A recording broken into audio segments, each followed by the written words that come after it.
À 4 jours maintenant du référendum sur le traité de constitution européenne, chaque camp tente de mobiliser les siens et d'attirer les indécis. Ce soir, Jean-Marie Le Pen tenait son dernier meeting de campagne à Paris.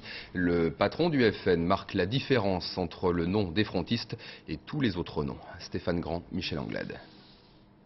Une toute petite campagne, très rikiki, quoi qu'il en dise. Jean-Marie Le Pen, depuis qu'il fait de la politique, a toujours dit non à tout. Alors forcément, il tire à hue et à dia sur le traité constitutionnel. La Turquie, les délocalisations, l'immigration sauvage, le roi de l'amalgame se délecte. Et comme toujours, le vieux chef frontiste dégaine, contre la classe politique et le Premier ministre en particulier.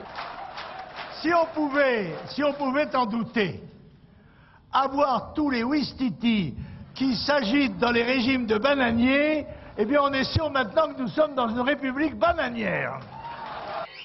Alors il y a aussi ce pauvre monsieur Raffarin qui nous a fait part, dans un registre qu'on ne lui connaissait pas, de ses déboires conjugaux avec Marianne, dont il affirme qu'elle est frigide.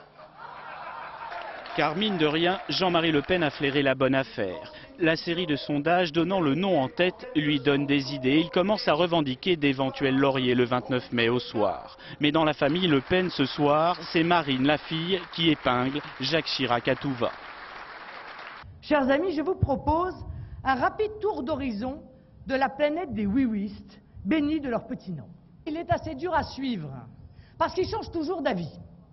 Un coup, ils signent l'appel de Cochin en stigmatisant la construction européenne, l'abaissement de la France, le parti de l'étranger, la dilution de la nation.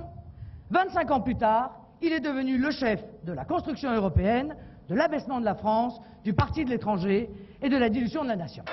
Jacques Chirac, la cible préférée des frontistes que Jean-Marie Le Pen rêve de voir trébucher, histoire de prendre à sa façon sa revanche sur la présidentielle.